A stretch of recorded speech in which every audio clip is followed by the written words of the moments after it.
할렐루야. 우리 하나님의 은혜가 여러분과 함께하기를 예수 이름으로 축복합니다. 아멘.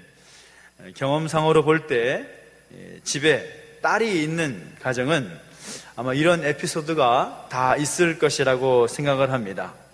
딸이 어릴 때면 갑자기 어린이집에서 얘기가 나왔는지 유치원에서 얘기가 나왔는지 몰라도 갑자기 부모에게 이런 말을 하죠. 나는 아빠랑 결혼할 거예요. 이런 말을 들어본 아빠는 정말 행복한 아빠라고 할 수가 있을 겁니다. 어제도 제가 무심코 물어봤습니다. 태희한테, 태희야, 너는 나중에 누구랑 결혼할 거야? 그랬더니 주저함 없이 나는 아빠랑 결혼할 거예요. 그 말을 듣고 굉장히 기분이 좋았습니다.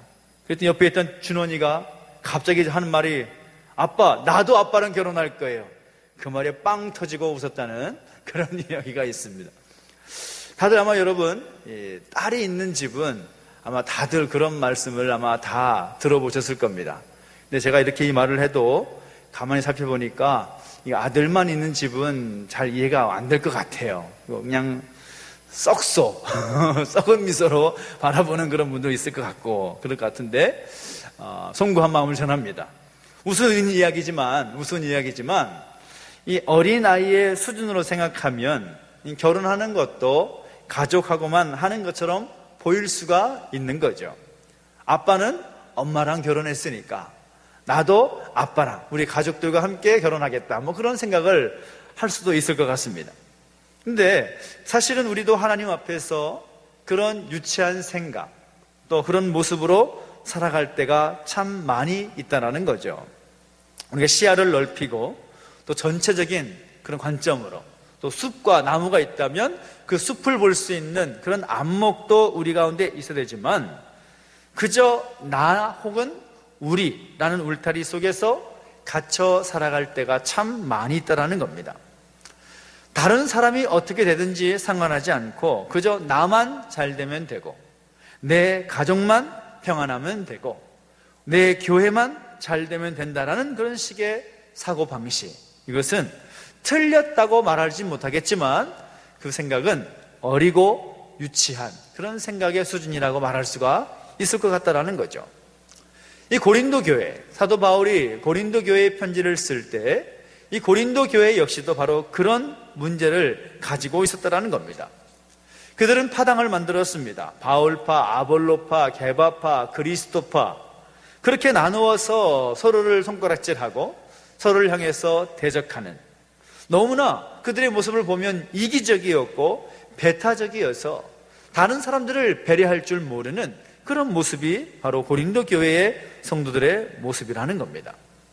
그들이 보여준 그 모습은 사랑이라는 말, 우리가 몇 주에 걸쳐서 계속 사랑이라는 말씀에 대해서 함께 나누고 있지만 그 사랑과는 너무나 동떨어진 그런 모습이었다라는 겁니다. 지난주에도 함께 말씀 나누었지만 사랑이란 뭐라고 그랬습니까? 오래 참는 것이다라고 그랬습니다. 속상한 일을 당하고 또 자존심이 상했다 할지라도 꼭 참아버리면 무슨 문제가 되겠습니까? 그런데 그들은 서로를 향해서 참지를 못했다라는 거죠. 사랑은 온유하다라고 말씀드렸습니다. 다른 사람에게 친절하게 대하고 선하게 대하는데 무슨 문제가 생기겠습니까? 그런데 선하고 착하게 대하는 것이 아니라 살기를 품고 눈과 말과 행동으로 그들을 대했다라는 겁니다. 사랑은 시기하지 않는다라고 했습니다. 다른 사람이 잘 되면 칭찬해주고 축복해주고 함께 기뻐해주면 무슨 문제가 생기겠습니까? 그런데 그들은 남들이 잘 되면 꼴 보기 싫어하면서 싫어했다라는 거죠. 시기했다라는 겁니다. 그러다 보니까 그 고린도 교회의 공동체 가운데 여러 가지 많은 문제들이 파생될 수밖에 없었다라는 겁니다. 그들의 모습은 말 그대로 사랑이라는 말과 비교해보고 생각해볼 때 전혀 같지 않은, 너무나 거리가 먼 그런 모습이 있었다라는 겁니다. 그래서 사도 바울이 고린도 교회를 향하여서 쓴 편지 가운데 오늘 본문을 통해서 또 강조하고 또 강조하는 것은 뭔가 하면 너희 가운데 가장 필요한 것은 다른 것이 아니라 사랑이다. 고린도서 12장에서 은사에 대한 말씀을 하면서 은사에 대한 말씀을 마무리 짓고 13장에서 말하는 것이 무엇입니까? 내가 너에게 많은 은사를 이야기했지만 가장 큰 은사는 뭐냐? 다른 것이 아니라 바로 사랑이다. 사랑의 은사가 제일 중요하다. 그렇게 말하는 거죠. 그 사랑을 보여주신 예수 그리스도의 모범을 따라서 너희도 그 안에 사랑이 회복되었으면 좋겠다. 그런 말을 사도 바울은 간절히 전하고 있는 것입니다. 우리 예수님 보십시오. 우리는 그리스도인으로서 예수님을 닮아가는 그런 사람들 아닙니까? 예수님께서 보여주신 모범을 보면 너무나 분명하다라는 거죠. 예수님은 우리를 아무런 조건 없이 사랑하셨기 때문에 오래오래 참으셨습니다. 피조물 들인 인간으로부터 온갖 멸시와 천대를 받으셨고 버림을 받으셨음에도 불구하고 사랑하셨기에 끝까지 그 십자가의 고통과 고난까지 참으시면서 그 길을 걸어가셨습니다. 우리를 사랑하셨기에 주님은 온유하셨습니다. 십자가에서 고난당하시면서 자기를 못 박는 자들을 위해서 기도하시는 모습을 우리에게 보여줍니다. 사랑하셨기 때문에 예수님께는 시기심이 전혀 없습니다. 그런 사도 바울은 예수님의 그 모범에 본받을 수 있는 그 사랑의 힌트의 기준을 가지고 전하고 있는데, 우리가 읽은 본문의 4절부터 7절까지 말씀을 보면 15개 정도의 사랑의 구체적인 그 모습을 이야기하고 있는 것을 보게 된다는 거죠. 바꿔서 얘기하면 우리 가운데 예수님을 닮아 사랑의 사도로 사랑하는 그리스도인으로 살기 위해서 회복되어야 할 15가지 기준을 우리에게 소개하고 있다고 해도 과언이 아니라는 겁니다. 지난주에도 3가지 말씀드렸지만 오늘도 그 3가지의 기준을 함께 나누면서 우리가 함께 도전받고 또 결단했으면 좋겠다라는 생각이 듭니다. 그 첫 번째는 무엇인가? 우리가 회복해야 될 사랑의 모습은 무엇인가? 바로 자랑하지 않는다라는 겁니다. 한번 따라해 볼까요? 자랑하지 맙시다. 물론 자랑하고 싶은 마음이 생길 때가 있습니다. 내가 정말 사람들 앞에서 입을 열고서 내가 이루었던 것들, 내가 경험한 것들, 내가 정말 다른 사람들 앞에서 힘내고 싶은 이야기들 하고 싶을 때가 있지요. 자랑할 수 있습니다. 자랑하고 싶을 것입니다. 그런데 자랑하면 그 자랑하는 것을 통해서 우리는 좀 우월감을 느낄 수 있을지 모르겠지만 그 자랑을 듣는 상대방은 상대적으로 좌절감 혹은 열등감을 느낄 수도 있다는 것을 우리는 알아야 한다는 거죠. 우리가 자랑하면 자랑할수록 사람들은 우리의 자랑을 듣고서 그 마음 가운데 시기심을 불러일으킬 수도 있다는 것을 알아야 한다는 겁니다. 사랑은 시기하지 않는 것이다 라고 말씀드렸습니다. 그런데 우리가 자랑함으로써 다른 사람들의 마음속에 시기심을 불러일으킬 수 있다면 그것은 좋지 않은 거죠. 여러분 혹시 이 평등 시리즈라는 이야기가 아마 한 번쯤은 다 들어보셨을 것 같은데 좀 오래된 이야기지만 참 의미가 있다 싶어서 여러분에게 소개하고 싶습니다. 사람이 나이 40대가 되면, 여기도 40대가 되신 분들이 꽤 계시는데 40대가 되면 어떤 평등이 있는가? 지식의 평등이 찾아온다는 겁니다. 공부 잘하고 공부 못하고 하는 것은 학교 다닐 때나 어렸을 때의 이야기이지 40대가 넘어가면 배운 사람이나 못 배운 사람이나 거의 지식의 수준에서는 똑같다라는 겁니다. 차이가 별로 없다라는 거죠. 물론 근데 전공 분야의 어떤 박사나 그런 어떤 전문성이 있는 분들은 제외하고서는 그런 지식의 유무 거의 비슷하다라는 거죠. 근데 50대가 넘어간다. 어떤 평등이 찾아오는가 하면 외모의 평등이 찾아온다는 겁니다. 예쁜 사람, 못생긴 사람, 이것도 역시 젊었을 때에 정말 차이가 나는 그런 때나 그렇다는 것이고 50대가 넘어가게 되면 배도 나오고 엉덩이도 처지면서 그 사람이 그 사람 별 차이 없는 그런 어떤 평등이 이루어진다는 겁니다. 60대가 되면 어떻게 되는지 아십니까? 제가 하는 말이 아니라 제가 그래서 본 겁니다. 이 성의 평등이 찾아온다는 겁니다. 남자는 순해지고 여성들은 상대적으로 억세지고 그래서 남자나 여자나 비슷비슷하게 된다는 거죠. 이제 점점 여러분 동의가 되신 분들은 웃음이 나오고 있고 자 70대가 되면 어떻습니까?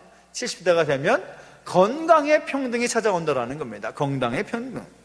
건강한 사람이나 건강하지 못한 사람이나 다 고만고만하다라는 거죠. 고만고만하다라는 겁니다. 함께 늙어가고 있다라는 겁니다. 80대가 되면 재물의 평등이 찾아온다라는 거죠. 가진 사람이나 가지지 못한 사람이나 별반 차이가 없다. 80대가 되면 생사의 90대가 되면 생사의 평등이 찾아온다라는 겁니다. 말은 살았지만 죽은 것이나 다름없다. 뭐 그런 이야기. 사나 죽으나 그게 그거다라는 그런 이야기입니다. 그러니 자, 40대, 50대 점점 평등해지고 점점 같아지는 그런 사람의 눈에 볼 때에도 그런 모습들이 있는데 우리가 무엇을 자랑하겠습니까? 이 사람이나 저 사람이나 거의 마찬가지라는 거죠. 거의 도토리 키재기다라는 것입니다. 그런데 그 옛날 고린도 교회의 모습 가운데서 찾아볼 수 있는 것은 무엇인가 하면 그 교회 공동체 가운데서 자랑이 심했다라는 겁니다. 은사를 주신 것을 봐도 자기들이 받은 은사가 최고다, 내가 하나님께로 받은 은사가 정말 최고의 은사다고 하면서 자랑합니다. 너만 은사 받았냐? 나도 은사 받았다라고 하면서 자기가 받은 은사에 대해서 과시하려고 하고 자랑하려고 하고 뽐내려고 하다 보니까 교회 공동체 가운데 질서가 무너지게 된 것입니다. 많은 사람들 앞에서 덕을 세우지 못하게 됐다라는 겁니다. 예수님 보십시오. 우리 예수님은 그야말로 자랑할 모든 조건을 다 갖추신 분이십니다. 그럼에도 불구하고 예수님은 단 한 번도 자랑하지 않으셨습니다. 예수님께서 얼마나 많은 기적을 베푸셨습니까? 그러나 결코 자기 자신에게 영광을 돌리지 않았습니다. 야, 내 능력 봤지? 내가 이 정도야. 너희들 꿇어. 그렇게 말하지 않으셨습니다. 다 하늘 아버지께 영광을 돌리셨다라는 거죠. 말씀 한 구절 한 구절 하실 때에도 자의적으로 말씀하지 않으셨습니다. 하나님께서 주신 말씀만 내가 전한다. 그렇게 말씀하신 예수님이셨습니다. 자랑할 조건 너무나 많으신 예수님께서 한 번도 자랑하지 않으셨다는 말은 우리에게 귀한 도전이 되는 거죠. 우리가 그리스도인이다, 예수님의 모범을 따르는 사람들이다 라고 말한다면 우리도 자랑하려고 해서는 안 된다라는 겁니다. 그 사랑이 자랑하지 않는 것으로 나타나고 드러날 수 있는다라는 겁니다. 사도 바울 역시도 갈라디아서 6장에서 뭐라고 말하는가 하면 이런 말씀이 있습니다. 한번 자막을 통해서 한번 같이 읽어볼까요? 시작. 그러나 내게는 우리 주 예수 그리스도의 십자가 외에 결코 자랑할 것이 없으니 라고 말합니다. 사도 바울 역시도 예수님을 제외하고서 자랑할 조건이 너무나 많은 사람입니다. 출신, 학문, 학벌, 능력, 은사 대단하죠. 결혼하지 않은 것만 빼고는 거의 자랑할 것이 너무나 많은 그런 사도 바울이었습니다. 그런데 사도 바울의 입에서 나오는 말이 무엇인가 하면 나는 예수 그리스도의 십자가 외에는 결코 자랑하지 않겠다. 사랑하는 사람은, 사랑하는 그리스도인은 자랑하지 않습니다. 나를 자랑하는 것이 아니라 예수 그리스도의 십자가를 자랑하고 나를 드러내고 자랑할 수 있는 그 시간에 다른 사람을 세워주고 칭찬해 줄 수 있는 그런 멋진 그리스도인 되시기를 예수 이름으로 축복합니다. 두 번째는 무엇입니까? 두 번째는 우리가 회복해야 할 사랑의 모습, 바로 교만하지 않아야 된다는 겁니다. 따라합시다. 교만하지 않겠습니다. 이 교만이라는 것이 참 무섭습니다. 이 교만이라는 말은 전혀 나와는 상관없는 것 같아도 은근슬쩍 우리에게 다가올 때가 참 많이 있습니다. 이 자랑한다라는 것, 이 자랑한다라는 것은 어쩌면 외적인 거죠. 말로, 행동으로 이 자랑을 표현하는 것 아니겠습니까? 근데 교만이라는 것은 내적인 겁니다. 내적인 것. 물론 교만이라는 것도 내적인 것과 동시에 외적인 것으로 표현되기도 하지요. 그러나 중심의 마음에 먼저 그것이 찾아오게 된다는 겁니다. 잠언 16장 18절 보면 우리가 잘 아는 말씀이 나옵니다. 교만은 패망의 선봉이요 거만한 마음은 넘어짐의 앞잡이이니라. 그런 말씀이 나옵니다. 교만이 선봉에 서서 앞서가게 되면 반드시 뒤따라오는 것이 뭔가 하면 망하는 것이다라는 겁니다. 교만의 결과는 망하는 것이다. 고린도 교회 성도들이 바로 그 교만함 가운데 있었다라는 것을 반증하고 있는 거죠. 고린도 교회를 바울이 세우고 나서 이 고린도 교회를 거쳐간 사람들이 참 많았습니다. 고린도 교회의 파당만 봐도 어떻습니까? 바울파, 게바파, 아볼로파, 그리스도파, 최소한 3명은 이 고린도 교회를 거쳐갔습니다. 바울도 거쳐갔고, 아볼로도 거쳐갔고, 게바, 베드로도 거쳐갔습니다.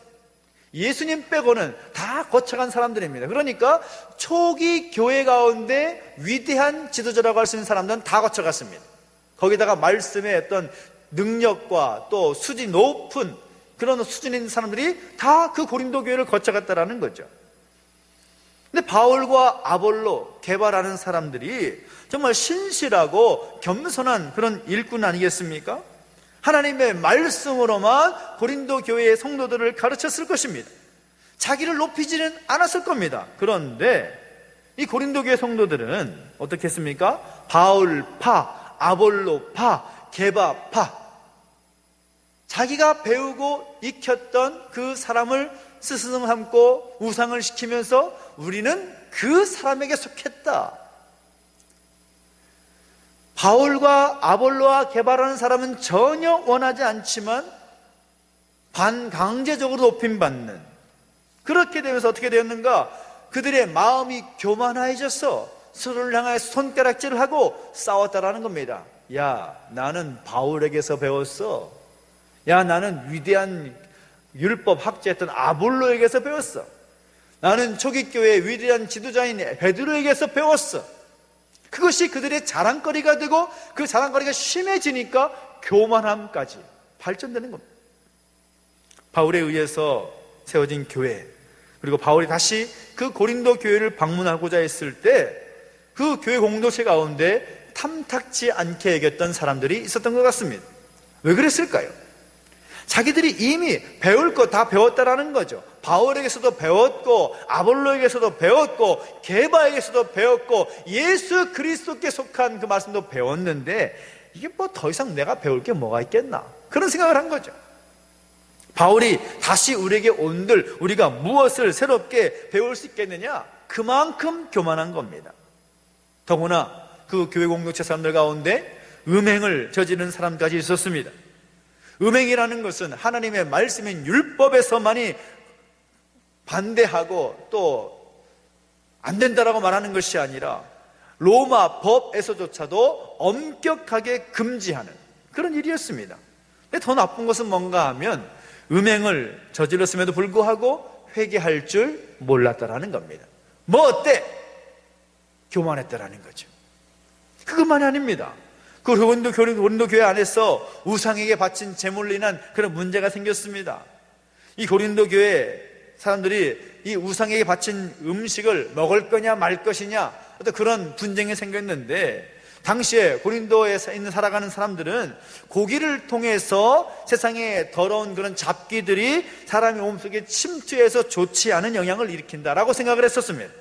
그래서 고기를 잡으면, 푸주간에서 고기를 잡게 되면 먼저 우상에게 가서 제물로 바쳤습니다. 일부는 태우고 일부는 제사장에게 주고 나머지는 가지고 왔습니다. 그래서 그 우상에게 제사를 드리게 되면 그 신이 그 고기를 지켜주기 때문에 더러운 잡기가 들어오지 않는다라고 생각을 한 거죠. 그래서 시장통에서 팔리는 고기 가운데 그 우상에게 이미 바쳐진 그 제물로서 쓰여진 그 고기는 굉장히 인기가 많았습니다. 왜요? 그 고기는 잡기가 들어있지 않으니까. 그렇죠? 그런 생각을 하게 된 것입니다. 심지어는 그런 어떤 아주 유명하고 또 많이 알려져서 그 고기만 찾고 그 고기만 찾는 성도들도 있었다라는 겁니다. 그 성도들은 생각할 때 이런 생각을 한 거죠. 아니 뭐 어때? 고기가 뭐가 대단한 거야? 별거 아니지 뭐. 허무맹랑한 소리라고. 그렇게 말하면서 거리낌 없이 그 고기를 먹었던 그런 성도들이 있었던 것 같습니다. 그러다 보니까 아무런 거리낌 없이 우상의 제물로 바쳐진 그 고기를 먹는 모습을 보고서 믿음이 연약한 사람들은 마음에 상처가 되는 겁니다. 아, 저래도 되나? 저러면 안 될 것 같은데, 그런 생각이 드는 거죠.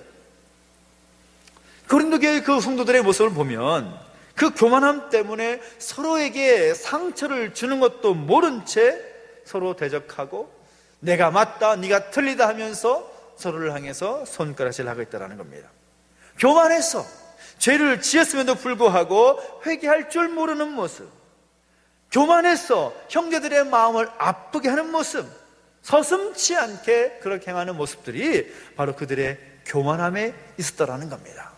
마치 다 아는 것처럼, 내가 아는 것이 전부인 것처럼 생각하면서 그들이 아는 것을 기준 삼아서 다른 사람들을 정죄하고 판단하는 모습들이 그 교회 공동체 가운데 있었다는 겁니다. 여러분, 진정한 사랑은 교만을 내려놓는 것입니다. 진정한 사랑은 겸손함에서 나온다는 거죠. 예수님의 모습을 보십시오. 예수님은 하나님이시지만 사람의 몸을 입고 이 땅에 오셔서 십자가에서 죽기까지 자신을 낮추셨습니다. 그것이 겸손이라는 겁니다. 하나님은 예수님을 지키 높이시지 않습니까? 모든 이름에 뛰어난 이름을 주셨고 모든 무릎으로 예수님 이름 앞에 꿇게 하셨습니다. 모든 입으로 예수 그리스도를 주라 신케 하심으로 하나님 아버지께 영광을 돌리게 하셨습니다. 사랑은 교만하지 않습니다.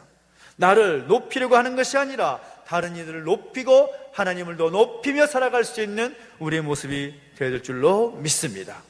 어떤 찬양의 가사의 내용처럼 내가 낮아지면 하나님께서 우리를 높여주실 줄로 믿습니다. 사랑은 교만함으로 나타나는 것이 되어서는 안 된다는 것입니다. 또 세 번째 기준은 무엇입니까? 우리가 회복해야 될 사랑의 모습은 바로 무례히 행하지 않는 것입니다. 따라할까요? 무례히 행하지 않겠습니다. 무례히 행하는 것, 예의 없게 행하는 것, 참 우리 가운데 은근슬쩍 나타나는 그런 모습이라고 할 수가 있을 겁니다. 사랑이 없으면 무례해진다는 겁니다. 근데 사랑이 있으면 어떻게 되는가? 무례함이 없다라는 것입니다. 왜 무례함이 나타나는 것입니까? 자기 중심적이기 때문인 거죠. 다른 사람은 생각하지 않기 때문입니다. 아무리 하찮은 사람이라 할지라도 소중히 여길 줄 알고 그 사람을 사랑하면 그 사람에게 무례하게 행하지 않습니다.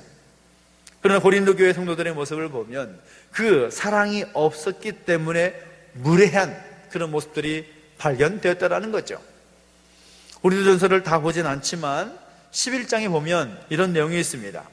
당시에 이 교회 공동체 안에서 예배를 드릴 때면 이 남자들은 머리에 뭘 쓰진 않았지만 여성들은 관리에 따라서 무언가를 쓰게 되어 있었던 것 같습니다. 근데 그 여성들 가운데에서 남자들은 안 쓰는데 왜 여자라고 해서 불편하게 이 뭘 써야 되는가 생각하면서 자기 의지대로 머리에 쓴 것을 벗어버리는 그런 사람들이 있었다라는 거죠. 자기 입장만 생각을 한 겁니다. 물론 이 성경의 이 시대 가운데 그 내용을 요즘의 기준을 가지고 보면 뭐 이렇게 남녀 불평등한 그런 모습이 있겠냐라고 말할 수가 있겠지만 그 당시는 그랬다라는 겁니다. 그 당시에는 그것이 이 보통의 일상이었습니다. 그러니까 자기 입장만 생각하다 보니까 사람들의 마음을 언짢게 만들 수밖에 없었다라는 거죠. 나의 감정, 내 생각, 그것을 추구하고 그것만을 말하고 주장하는 것은 무례한 겁니다. 사랑이 없어서 그런 무례한 모습이 나타나는 거죠.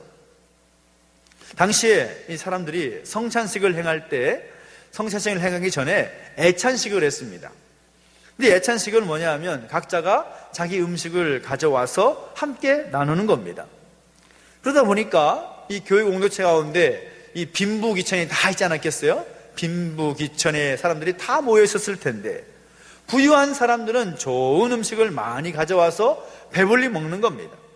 하지만 가난한 사람들, 가지고 오지 못할 형편인 사람들은 음식을 가져오고 싶어도 가져오지 못하는 거죠.